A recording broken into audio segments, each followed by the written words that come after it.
What up, everybody? What up, everybody? What's up, everybody? Welcome back to the greatest afternoon show in the world, and that is AC Reviews the World. I am your host, AC the Engineer, and we are at episode 125. That's 125. Hopefully, everybody had a beautiful day today. It is Friday, February 6th, 2026, year of our Lord. And like always, the world is a crazy place, and we got to review the world together. Now, I like to do a little housekeeping first. So if anybody ever disagrees with anything I say, please remember, this is a channel where you need to discuss. Let's have a discussion about it. I'm not going to say I know everything. I'm not going to say I understand everything. So let's have a discussion about it and let's talk it through. Now, remember, y'all, go ahead and hit that like button, hit that subscribe button, hit that notification bell so you can be up to date on all the videos. Now, why not? Why not?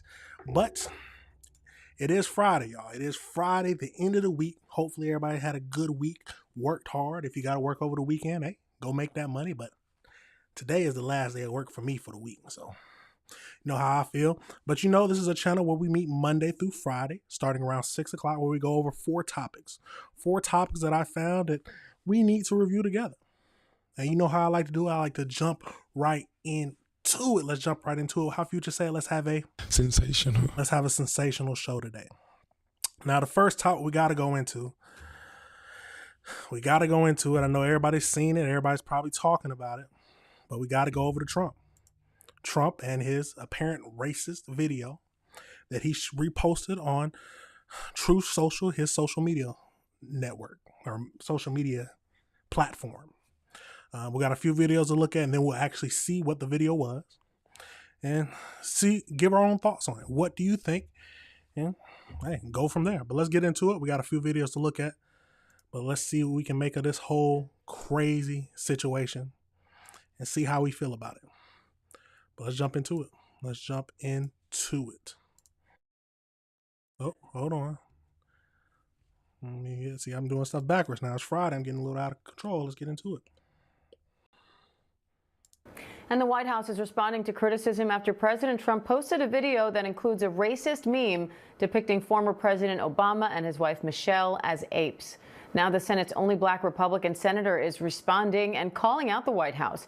ABC's Jay O'Brien's here with more on that. Hi, Jay, what's the latest? Yeah, Diane, just moments ago, the video was deleted from President Trump's account, and it comes after a growing chorus of Republican lawmakers called on the White House to take the racist image down, including, as you say, Senator Tim Scott, who posted the image in addition to his post. ABC is not showing the image, but we are showing you the post, and it says, quote, "Praying it was fake because it's the most racist thing I've seen out of this White House. The president should remove it." The racist image comes at the end of a minute-long video the president posted on his social media platform. The first 59 seconds describe debunk election conspiracy theories from 2020, and at the end, the video suddenly cuts to an animated meme showing the Obamas' faces on the bodies of apes. The NAACP is out with a statement saying in part, quote, "Donald Trump's video is blatantly racist, disgusting, and utterly despicable," end quote. That again from the NAACP. Images of black people as apes have been used throughout American history to dehumanize them. Slave traders and segregationists use these types of images to depict black people as inferior, and at times it's led to violence. Initially, White House Press Secretary Caroline Leavitt said in a statement, quote, "This is from an internet meme depicting President Trump as the king of the jungle and Democrats as characters from The Lion King. Please stop the fake outrage and report on something today that actually matters to the American public," end quote. But again, since that statement, the video now appears to have been deleted, and the White House is now saying from an anonymous staffer, quote, that they erroneously made the post. The video that Leavitt described in that initial statement I just played for you was originally shared on Facebook last October by the Hardin County Republican Party of Kentucky. The chairman of that group issued an apology at the time and deleted the original post after backlash. And again, a number of Republican lawmakers are reacting to this. Another is Republican Congressman Mike Lawler. He's posting, quote, "The president's post is wrong and incredibly offensive, whether intentional or a mistake, and it should be deleted immediately," with an apology offered. The Obamas have not commented on the video at this point. They're not going to comment. Well, they might comment. But there's the question. Do Do you think it's intentional? Do you think it was a mistake? He just didn't watch the whole video because it did come at the very end, or he just did it and just didn't care? That's food for thought. Food for thought. Let's go over into this next video. A racist video that President Trump reposted on his verified Truth Social account has now been taken down. The video depicted the Obamas as apes. It appeared at the end of a 1-minute video that promotes false claims that the 2020 presidential election was rigged. The 2-second clip showed the Obamas' head edited onto the bodies of primates to the song, "The Lion Sleeps Tonight." We're going to show you the image for context, but a warning for you, the image is offensive.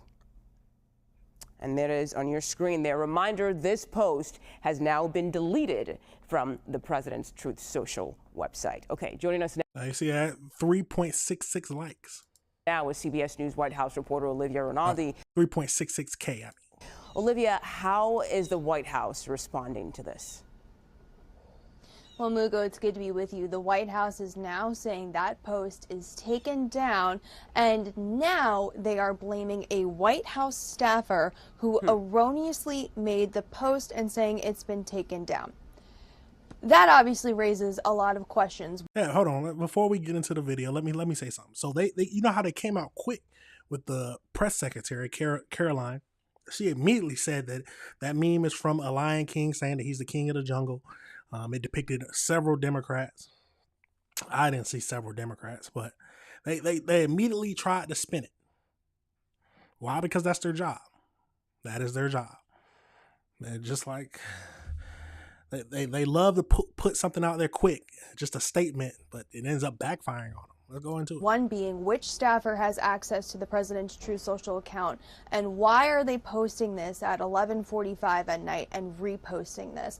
Also raises the question as to why this White House earlier today, in a statement from the press secretary, Caroline Leavitt, called this fake outrage and also said this is an internet meme video depicting President Trump as the king of the jungle and Democrats as characters from The Lion King. Please stop with the fake outrage and report on something today that actually matters to the American public. But this does actually matter to the American public, and this does actually matter to several Republican senators who have now said publicly, including Senator Wicker, Senator Ricketts, and notably Senator Tim Scott of South Carolina, the Republican African-American senator representing South Carolina, who said he prayed that this was fake because it is the most racist thing he had seen out of this White House, and called on the president to remove it. It appears they had heard that request, and now it has been taken down, Mugo.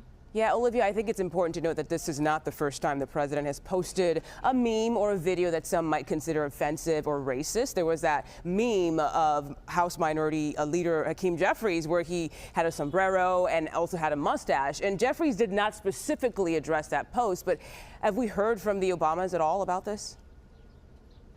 We have not heard from the Obamas yet about this, but many Democrats are coming to their defense. One of those Democrats being House Minority Leader Hakeem Jeffries, who in a post on X said that President Obama and Michelle Obama are brilliant, compassionate, and patriotic Americans. They represent the best of this country. We also heard from the Congressional Black Caucus leader, Representative Yvette Clarke, who said some folks still find Donald Trump's behavior shocking. I do not.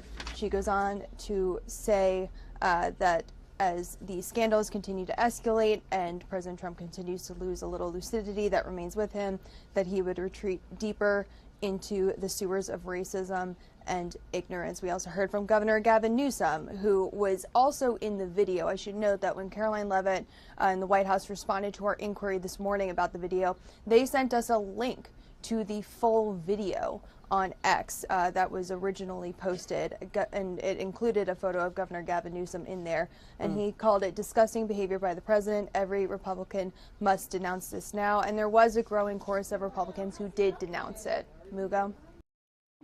Now, this is a crazy situation, but let's get over into, of course, let's see the video. Now, let's see if I can find the full video. So we got the minute-long video, but it said it's longer than that. But this is what the main stuff is about. Initiated by a court order, the Michigan investigation team obtained forensic access to a DS-200 tabulator, the machine that counts the votes. A Telit 4G wireless chip manufactured in Taiwan was discovered embedded into the motherboard. The voting machine tapes clearly indicate modem engagement and transmission of election data. Some of the anomalies that we noticed in the 2020 general elections, that 5 key states all stopped counting at a certain time in these key battleground states. These were all where the software, the mini machines, ES&S machines were used, the Smartmatic, the GEMS software.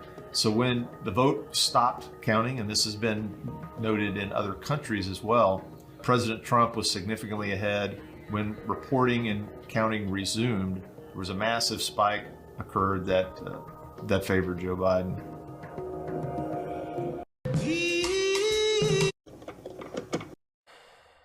Absolutely crazy. Absolutely crazy. Now, the question is, let's see. They said it was more than one person. Let's see. Do we got a longer video somewhere?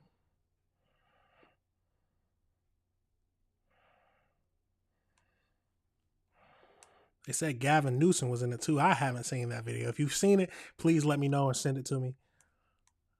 But what are your thoughts, y'all? What are your thoughts on this whole situation? I think he shouldn't have posted it. And if he didn't mean to post it, he needs to apologize for it, because that's crazy. That is absolutely crazy. I don't care what he meant to do. I don't care. He's got to do something. He's got to make a statement about it. He can't just let his press secretary come up and try to wiggle her way out of it by saying that he's the king of the jungle. That's crazy. But let me know your thoughts on the situation. Let me know if you disagree with anything I said. Do you think it's racist? Do you not? How do you feel about it? It's still a crazy situation no matter how you look at it, y'all. But let me know your thoughts and let me know if you disagree with anything I said. We're going to pivot over into the next topic we're going to be discussing today, and more stuff kind of dealing with Trump, but definitely dealing with Trump. Students ICE protest. So it seems like there's a lot of students out there who are starting to protest themselves. But when are they protesting? They're protesting during school hours. They're walking out of school, skipping classes, and going out to protest. I guess some people feel like they shouldn't be punished for this. Some people saying that they should be punished. Let's go into a couple of videos and see what we think about this whole situation, and then we'll talk about how we feel about it. But let's get over into it and see what we can make of this whole crazy situation, or if it's a crazy situation in general. Let's jump into the video. Some teachers across the country are now facing backlash for comments made on recent ICE raids, as students have been staging walkouts and protest of the Trump administration immigration crackdown. We have senior correspondent Laura Engel here in New York today, as I said, looking into this story. So what's it all about, Laura? Listen, politics on campus, nothing new. This has been going on for decades and for a very long time. But of course, things have been heating up and have grown increasingly tense with the latest round of student protests around these ICE operations in Minnesota. Now, in some cases, students as young as middle school are being encouraged by their teachers to take part in these walkouts. And we've been seeing these videos and images of middle and high school students across the country walking out of classrooms onto the streets outside of campus. And now some parents and teachers unions are not only questioning the students' actions, but also asking if it's right for their teachers to not only allow this to go on, but to encourage it as well. Take a look at a fly. 100% no. First of all, I don't think that teachers should be putting their political ideas into students. That is for them to decide. The teachers should be driving knowledge for systematic learning, like math, science, history. Do not put your political ideas into the students. Don't put your sexuality or gender ideas into the students. The school should be somewhere where you learn about the different. You can learn about the different parties. You can let them make their own decisions, but don't tell them what to do. Don't tell them what to think. Go over the stuff that needs to be in the schools. But let's keep going. That is making waves online, issued by the National Education Association, the largest teachers union in the country, urging educators to wear blue to demand ICE stay away from our schools and to show solidarity. Now, we've talked to a couple of people today. One mom in New Jersey told us this morning that she thinks all of this is overstepping. It's very important that the home and the school stay separate, and whatever parents want to introduce to their children when they feel appropriate, the parents know best. And these things should be coming from a parent. And whichever way you choose to raise your child, you know, that's up to the parent, but it should never be the choice of a teacher or the school institution. And I just got this video from California today. Take a look at the scene in Lincoln, California. It happened earlier this week. We spoke with some parents here, too, and there is equal frustration on the other side of the issue. One mom told us she wants to see her daughter standing up for what she believes in and doesn't mind that teachers are supporting that. I feel like, yes, I can teach my children as much as I can teach my children, but they need to have other influences in their life who, again, can bring both sides of the perspective, but I needed to know that there's a point person that has similar beliefs that are going to keep my children safe in the event they need to be with somebody. Okay, so we've reached out to the NEA for comment. They haven't responded, but you see this growing and people stepping in saying, what is going on, speaking out. And in some cases, parents are pulling their kids from school. Yeah, I mean, a couple of things. I mean, one of the things that shows is just how big a story this has become in many parts of the country. The protests themselves, we know Republicans have been critical in some cases of the protesters. What are you learning? What do we know? You know, we have been learning that at least in one state, government leaders are just not happy about it. Just this week in the Lone Star State, in fact, the Texas Education Agency warned school districts that they could be taken over by the state if they help facilitate students walking out of class to attend these protests. And then you've got the Texas Governor, Greg Abbott, taking to social media after two students in his state were arrested during protests for interfering with public duties. Abbott writing on X, it's about time students like this were arrested. Harming someone is a crime, even for students. Disruptive walkouts allowed by schools lead to just this kind of chaos. And Governor Abbott also said he's looking into stripping the funding of schools that abandoned their duty to teach kids the curriculum that is required by law. All right, Laura. Now, let me say something. One, I'm fine with it is the students' right to protest when to be able to protest. That is everyone's right to be able to protest. But at the end of the day, they're in school. The school times. They can't just walk out of class. If they walk out of class, they have to be prepared for the punishment that comes from it. Just like if I decide to protest for some reason and I decide to skip work, my job is not going to be like, oh, okay, well, it's fine since you're going to protest. No, I'm going to be punished for that action. And I have to be willing to accept that action if I'm willing to protest. Just like students need to. If they want to protest and walk out of school, I mean, they're going to be punished for that action. It's as simple as that. At least that's my thinking. But let me know your thoughts. Let's keep going. Laura, thank you. Laura Ingle, our senior correspondent here in New York today. She anchors the news for us on the weekends. You can catch. Oh, well, that's it for that video. Let's go over to the next one where we hear more about what's happening in Texas. After ordering an investigation into Austin ISD last week, Governor Greg Abbott has continued to criticize Central Texas school districts over their handling of student walkouts protesting ICE.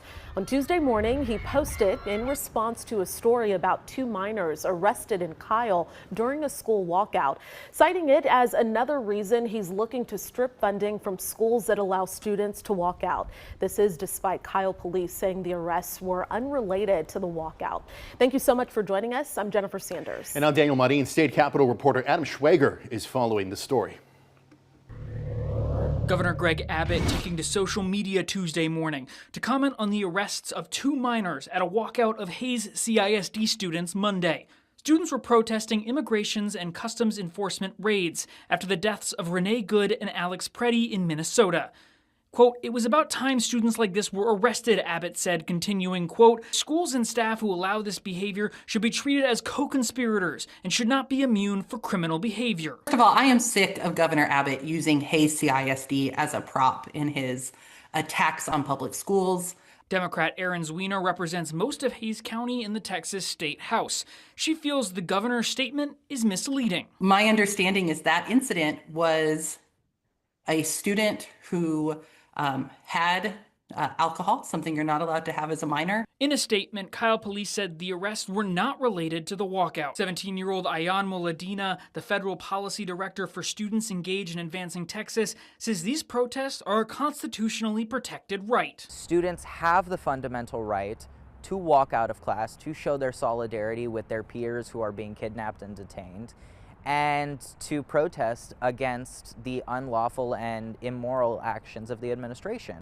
Yes, they 100% have the right to protest. But like I said, whatever punishments come from it, it comes from it. It's no ifs, ands, or buts about it. If you skip class, you get punished for it. You can't argue because you did it. You skipped class to protest. No matter why you did it, you still skip class. On the other hand, parents have expressed concerns about their child's safety, with a conservative TikToker posting her frustrations. What about my parental rights? Because they're minors. You know, when I drop them off at school, I expect them to be at school. Zwiener says it would be easier for ISDs to navigate the situation if the political pressure was lowered. Because I'm seeing school districts terrified to coordinate with student organizers and help them come up with a safe plan. No one in the governor's office, the attorney general's office, or the Texas Education Agency responded to our request for comment. In Austin, I'm Adam Schwager. Now, it's a wild situation no matter how you look at it. But the question is, should they be punished? I'm thinking, at the end of the day, like I said, if you skip in class, then you have to be, there are punishments to come from it. Should you be protesting? It's up to you. You should talk to your parents about protesting. You should talk to them about what you're thinking about. And just be careful. Protesting is not illegal. But skipping class is punishable offense. It's as simple as that. Let's go over to this next video, see if they tell us any more information. ICE walkouts at schools across Central Florida. I'm your Orange County community correspondent, Troy Campbell, and right now we're outside Orange County Public Schools. Now, district officials in several counties have released messages to students warning if they do protest ICE and participate in any of these walkouts during school hours, they could face disciplinary action. We spoke to the superintendent here, Maria Vasquez, who says it's important for parents and students to have conversations on the topic of ICE, but says if they walk out during class time, they could face disciplinary action. Simple as that. Yeah, Superintendent Vasquez says it's important for parents to have conversations with their children on the topic of ICE, but says if they walk out in protest during school time, they'll face consequences. What is your thoughts about students walking out during school hours to protest ICE? I think that that's part of their First Amendment rights. Brandon Morrell says he has 2 children who attend Orange County Public Schools. He says he received this message from OCPS, forwarded from the Florida Department of Education, warning of the consequences if students walk out in protest during school hours. Do you think some of these students should face consequences if they walk out during school? It's a tricky subject because on one side they are breaking the rules, but on the other side, the cause is just. Our staff knows what needs to happen. Our students understand that we maintain an orderly environment. OCPS Superintendent Maria Vasquez says there haven't been any issues with walkout protests recently, but says staff is always prepared. Anytime we are alerted that it's going to happen, and it has typically been a few days in advance. In Lake County, school officials are also warning students after they say there was a group that walked out in an ICE protest Wednesday outside Leesburg High School. The school warned students who participated may face suspension. The district says it, quote, recognizes the students retain First Amendment rights, but adds leaving campus without authorization and refusing directives to return to class creates serious safety and supervision concerns and causes disruption of school operations. In Brevard County, social media posts show there are several ICE protests planned for Friday at 3 different high schools. Earlier this week, Brevard County School Board Chair Matt Susan reminded students of the consequences if they participate. From some of the reports that are coming back and forth, it seems that a lot of the kids are seeing the fact that it's just become a bunch of adults fighting each other online. And Superintendent Vasquez says they will continue to monitor for any possible upcoming walkouts. In the meantime, of course, we will.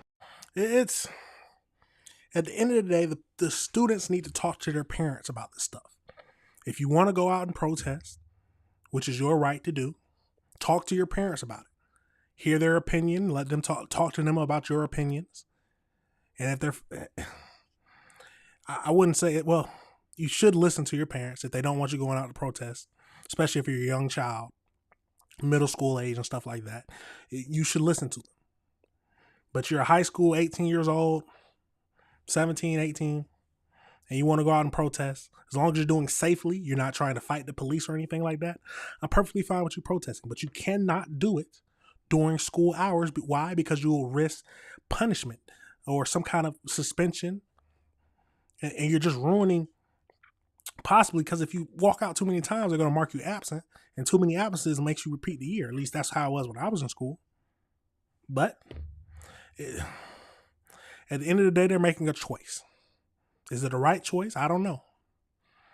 But they have their rights to protest because it's the First Amendment right of freedom of speech.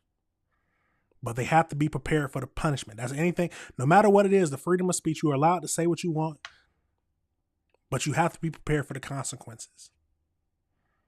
You're allowed to say racist things, but you got to be prepared for the consequences. You're allowed to protest, but you got to be prepared for the consequences. As simple as that.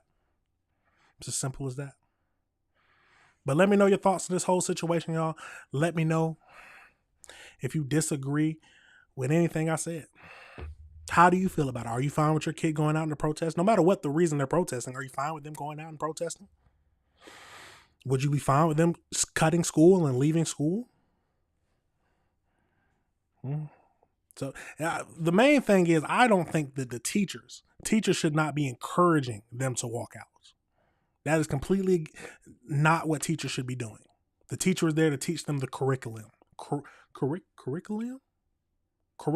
You know what I'm trying to say. They're trying to teach them the history, the math, and all that good stuff. Don't bring your political views to your students. That is not your job. That is not why I bring my student to school, for you to teach them your political views or your ideology. Stick to what you need. Stick to what you're supposed to do. Tell them what can happen if they decide to protest. And leave it from there. But like I said, let me know your thoughts and let me know if you disagree with anything I said. The world is a crazy place, but we got to review the world together, y'all. We got to review the world together. Remember to hit that like button, y'all. Hit that subscribe button. Hit that notification bell so you can be up to date, because we talk about a lot of crazy things. But we're going to pivot over into the next topic today. And now we're starting to get into... I did it a little backwards. Today because I wanted to get the lighter stuff out of the way. We got to talk about some crazy stuff. We got to go to Warren County, where we got a Warren County couple who's arrested for doing some horrible things to a 5-year-old and the animal and the dog. It's a crazy situation, but let's get over into the video. We got 2 videos to look at. And then of course, we'll do the AI breakdown so we can see if we missed anything. Because this is a crazy situation, y'all. But let's get into it and see what we can find out. All right, an investigation that started with a cyber tip has now led to one of the most disturbing indictments the Warren County prosecutor says he's ever seen. Yeah, so a local couple now facing dozens of these charges. WLWT News 5's Karen Johnson live now in Lebanon for us with all the details. Hey, Karen. Yeah, hey, Chris, I want to warn everyone that the details of this case are very graphic. This couple was just indicted on 54 counts, including the drugging and raping of a child and also sex with dogs. Now, I was told today even law enforcement professionals who see a lot of crazy stuff were at a loss for words at what they discovered. Video from the Warren County case that could mean life in... Go back. I did not mean it. All right. Let's start this over because an investigation that started with a cyber tip has now led to one of the most disturbing indictments the Warren County prosecutor says he's ever seen. Yeah, so a local couple now facing dozens of these charges. WLWT News 5's Karen Johnson live now in Lebanon for us with all the details. Hey, Karen. Yeah, hey, Chris, I want to warn everyone that the details of this case are very graphic. This couple was just indicted on 54 counts, including the drugging and raping of a child and also sex with dogs. Now, I was told today even law enforcement professionals who see a lot of crazy stuff were at a loss for words at what they discovered.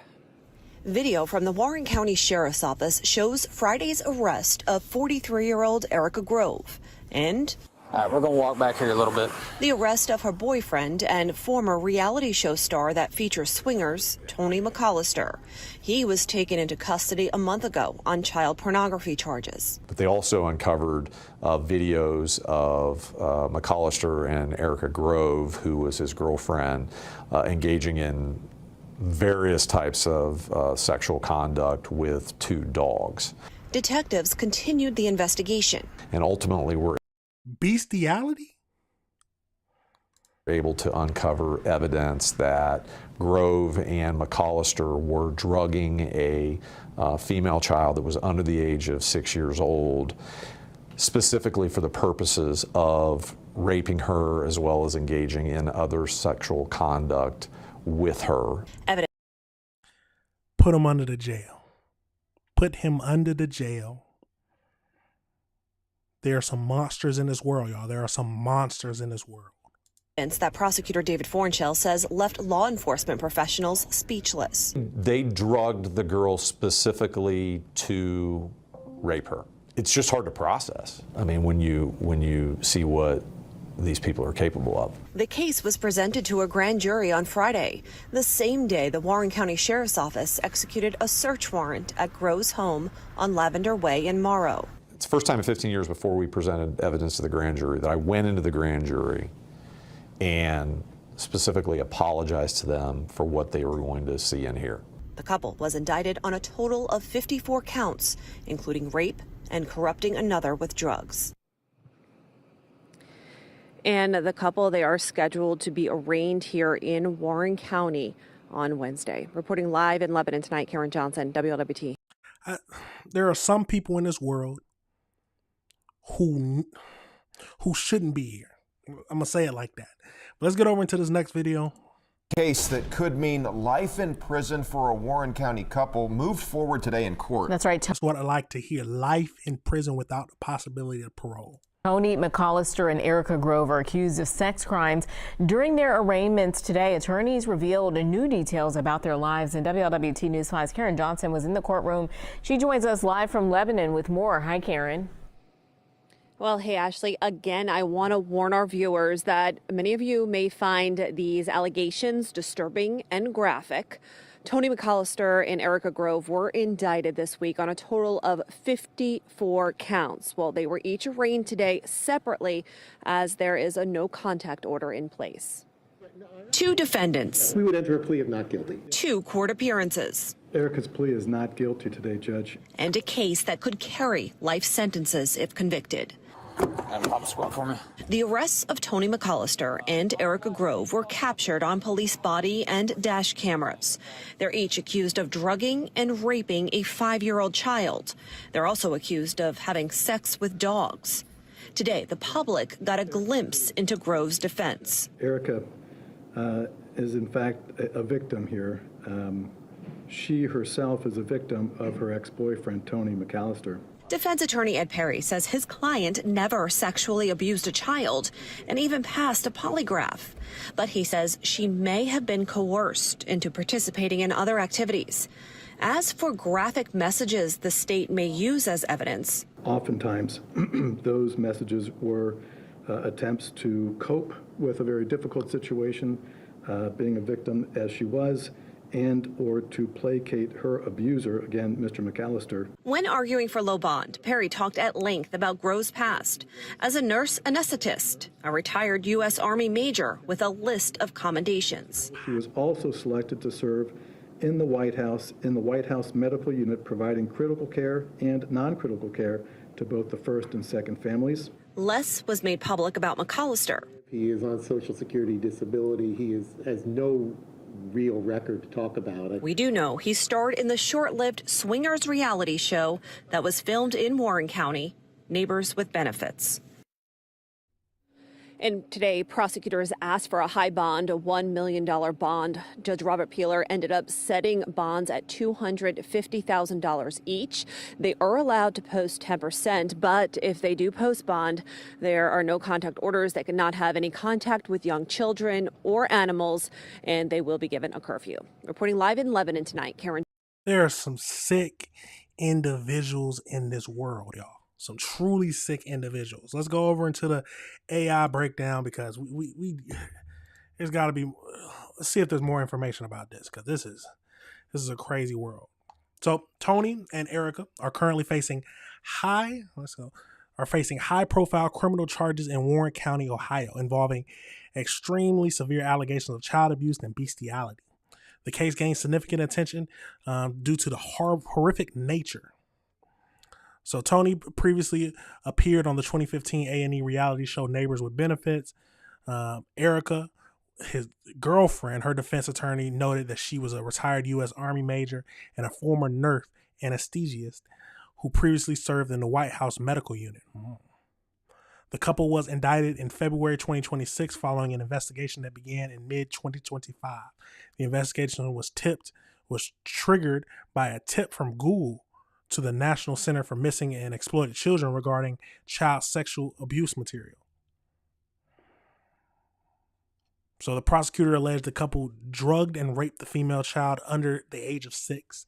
Investigators reportedly found video evidence of both individuals engaging in sexual contact with dogs. McCollister faces numerous charges related to the possession and pandering of child sexual abuse material. A grand jury indicted McCollister on 30 charges and Grove on 24 charges. In early February 2026, a judge set their bond at $250,000 each with a 10% provision. If they post bond, they have a strict no contact order regarding others, minor children, and animals. This is crazy. Now remember, they wanted like $1 million bond for each of them, but the judge settled for $250,000 with a 10% clause that's saying that you can. Well, that's usually the 10% that you got to pay. I wonder why he reduced it because this is sick. This is absolutely sick. The child is going to need He's going to need a lot of therapy. Was the child theirs? That's the question.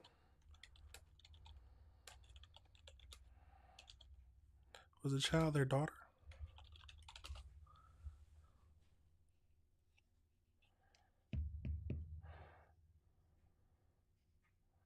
Public records, official statements from Warren County and law enforcement has consistently described the victim as a female child under the age of 6 or a little girl. They have not specifically stated if the child is biologically related to the suspects.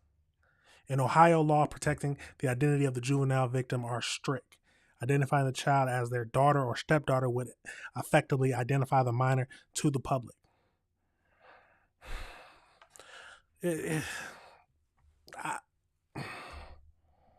If it's not their child, then I don't know who let them around their child. It's got to be their child, or they're not going to specifically say it because they're trying to protect the child's identity. But if the parents are on trial, this is a crazy situation. But they weren't even married; they were boyfriend and girlfriend. Yes, put them under the jail, y'all. Put them under the jail. The dogs might even need therapy because they're doing some crazy stuff. The world can be sick. The world can be truly sick. But we will keep up with this case to see what kind of charge, what they get convicted for, and what kind of time they can get. Because it's possible they could get life, which I'm completely fine with. They couldn't put them to death, but they definitely don't need to be around the public no more. But absolutely crazy situation, y'all. Let me know your thoughts on it. Let me know if you disagree with anything I said. At the end of the day, we got to pray for the family. We got to pray for the little girl, not the family. We don't need to pray for them. We need to pray for the little girl, because being drugged, and then I'm assuming that they were related to her in some way. So many nasty people in this world, y'all. But let me know your thoughts, and let me know if you disagree with anything I said. We're going to pivot to the next topic, or final topic, that we're going to be discussing today. And we got more high school girls. So we got a high school girl murder plot. Yes, we got 2 high school girls who were arrested for plotting a murder at their high school. 14, I think they're 14 and 15 years old. But we got a few videos to look at, 3 videos to look at. And then, of course, we'll do the AI breakdown to see if we can learn anything else. But let's go over into it and see what we can find out. Right now at 5, these 2 Seminole County girls will stay locked up in jail after police say they almost carried out their plan to kill their classmate. The close call was foiled by a tip last month at Lake Brantley High School. Right now, Channel 9's Nick Papantonis is live at the Seminole County Jail. And Nick, we not only know why investigators say they plan to do this, we also know what was in a note the so-called mastermind wrote. This is some scary stuff here. And it's all part of why these girls will remain behind bars for a little while now. It's an apology note to the girls' parents that she told investigators she was in the middle of writing when the security guard pulled her out of class last month. The report says she would have finished that class writing a manifesto about the murder before slitting her classmate's throat. I know there's been something wrong with me since I was a little kid. I deserve what's coming for me, as I am disgusting, cruel, and useless. Police say Isabel Valdez, who also went by the name Jimmy, wrote this note seconds before she realized she would not be able to murder her Lake Brantley High School classmate last month. They say Valdez recruited Lois Lippert to help her kill the other student because she believed he resembled Adam Lanza, the Sandy Hook school shooter, who she obsessed over. For months, investigators say Valdez stalked the other student and took pictures of him while contemplating her plan. A report saying she planned to push the boy into a bathroom during second period, slit his throat, and drink his blood, all with the goal of bringing Lanza back to life. They say she brought a knife, trash bags, and gloves to the school, and she and Lippert, who brought flowers, tried to sharpen the knife by running it against a pipe in the bathroom. Valdez's attorney didn't have much to say during her bond hearing Wednesday, or after a judge decided both girls should stay behind bars. My name is Nick. I'm a reporter with WFTV Channel 9. We left a message for Lippert's father, but haven't heard back. She wanted to bring a killer back to life by killing a man killing a kid who looked like him, cutting him, drinking his blood, and I guess doing some kind of satanic ritual to try to bring him back to life. Who are the parents? I need to know who the parents are. What has she been watching? Because this is crazy. Valdez is 15, Lippert is 14. Prosecutors upgraded the charges to adult for both girls, telling us that they felt that the more aggressive tact and having more sentencing options and longer-term sentencing options was necessary here. Coming up at 6, we're going to go more. So they both are charged as adults, 14 and 15. Let's go over to this next video, see if it tells us any more information. These 2 girls are being tried as adults after police say they plotted to kill a classmate at Lake Brantley High School. Fox 35's Manny Martinez has the new documents that explain how and why. They are 14 and 15 years old, but they face attempted murder charges as adults. 15-year-old Isabel Valdez, who identifies as Jimmy, and 14-year-old Lois Lippert, best friends, according to Altamont Springs police. Investigators say Valdez planned to stab a Lake Brantley High School classmate last month in honor of Sandy Hook school shooter Adam Lanza. An arrest report shows she told investigators she heard voices telling her that if she killed the boy, she and Lanza would have a blood bond that would bring Lanza back to life. The arrest report says Valdez stated she planned to wait for the boy in the upstairs bathroom where she would pull him inside, adding she would then stab him in the stomach or cut his throat. Investigators say she told them she had flowers for him and would leave them for his funeral. Licensed psychotherapist Dr. Janie Lacey says the details are alarming. When a teen reports hearing voices, for one, that stood out to me, and commanding them to harm others, that's a psychiatric emergency. It's not a phase that teenagers go through. That's something that requires immediate professional evaluation. Lacey says the fascination with a school shooter is a troubling sign. When what we see, a young person expresses a desire to connect with a mass murder, for example, they're telling us that they see violence as their identity. Investigators were already familiar with Valdez. They say she called in multiple bogus threats to the high school in the days and weeks before, and police confiscated her phone. Police say Lippert helped her friend get items, even helped sharpen the knife the morning of the scheduled attack. Police got to the pair before any attack ever happened, after they acted on a tip they got the night before from another student. The hero of this story is whoever made that anonymous tip. I mean, they saved lives, and we need our kids to know that speaking up isn't snitching. After a court hearing, 100%. They need to see something, say something, because that is crazy. They was about to really do a satanic ritual in the school. But she's hearing voices, schizophrenic, identifying with a known school shooter, school killer.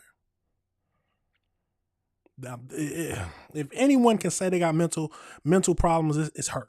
Mental health problems is her. Because that's, oh, Jesus. Let's keep going. Inside the jail Wednesday afternoon, Valdez's attorney didn't have anything to say to our cameras when he walked out. The teen suspects, they are spending their nights here at the county lockup on no bond. In Seminole County, Manny Martinez, Fox 35 News. 2 teens arrested. Absolutely crazy. Let's play this last video, see if they tell us any more information. Arrested after an alleged plan to attack another student at Lake Brantley High School. I'm Catherine Silver, your Seminole County community correspondent. We're here at the jail where both of them are now being held, and we're learning new details about what they were allegedly planning and why. A 14 and 15-year-old, both booked at the Seminole County Jail. This is a transfer to adult court. And both now facing charges as adults accused of attempted murder. Authorities say Isabel Valdez planned to stab and kill another student at Lake Brantley High School, and Lois Lippert knew about the plot and tried to help carry it out. Court documents obtained by News. Even your friend was willing to do it with you. This is... 6 show the planned attack was months in the making before it was stopped by law enforcement in January. This is the first time we're seeing unredacted reports that were posted on the clerk's website. We're also seeing written statements from both teens. Valdez writes about the items brought to school, including the knife, Clorox, trash bag, and towel, and the plan to stab a boy in the bathroom. According to the documents, Valdez said he looked like the shooter from Sandy Hook, who Valdez had been fascinated with. And there were voices saying if Valdez killed the boy, it could bring the Sandy Hook shooter back to life. Is there a statement you'd like to make on your client's behalf? This time. Thank you. An attorney representing Valdez declined to comment on the case after a short hearing Wednesday. Lippert's lawyer appeared remotely. I'm going to get her out and have her see some mental health professionals. Lippert's written statement says Valdez had been taking pictures of the boy and watching him. She knew about the knife and was told to bring gloves and get to school early. On January 23rd, detectives say they both met at Lake Brantley, looked over the items, and even tried to sharpen the knife before they were caught and questioned. Both are now being held at the jail without bond. We're also learning that Valdez was already on law enforcement's radar because they had been looking into 3 swatting calls that were made to Lake Brantley in January. Authorities had already confiscated Valdez's phone in connection. Now, I wonder if the parents knew that she was hearing voices. Did they think she was just talking to herself? What? Where are the parents? I would like to know where are the parents at during this whole thing. They said months of planning. Months of planning. Let's go over to the AI breakdown, see if it tells us any more details. But we got a lot of stuff to think about. So in January 2026, authorities uncovered a deeply disturbing murder plot at the Lake Brantley High School. So Isabella Jimmy Valdez, it's crazy that they refer to her as Jimmy, and Lois Lippert, 14, were arrested after an anonymous tip exposed their plan to kill a classmate. So according to the unredacted police report released. The primary motive was Valdez's extreme obsession with the 2012 Sandy Hooks Elementary School shooter. She chose the male because he resembled the Sandy Hooks shooter. The investigator stated that Valdez believed that by killing the boy, she would form a blood bond that she would magically bring back Sandy Hook's shooter back to life. The plot involved pushing the boy into the bathroom during the second period, slitting his throat, and drinking his blood. She reportedly planned to leave flowers on his body. On the day of the arrest, the girls reportedly met in the bathroom, sharpened the knife against the metal pipe. Valdez also brought trash bags, gloves, and a camera to school. She wanted to record it. The plot was thwarted thanks to an anonymous tip sent to police around 11:30 p.m. the night before the planned attack. School administrator and police pulled the girls from the first period class. Following the following morning, the search Valdez's backpatch revealed a knife, note to her parents apologizing for what she was about to do. Due to the premeditated and violent nature of the plot, both girls are being charged as adults with premeditated attempted murder. Both are being held without bond. Valdez was already on the law enforcement's radar due to previous investigations into swatting calls made to the school. So the key evidence, we got the knife discovered in the backpack, a message to her parents stating the act was a scene of devotion. Work gloves, trash bag, camera, flowers, a TikTok page titled I Love Sandy Hooks, where Valdez had previously posted photos of the victim she had taken while she was stalking him.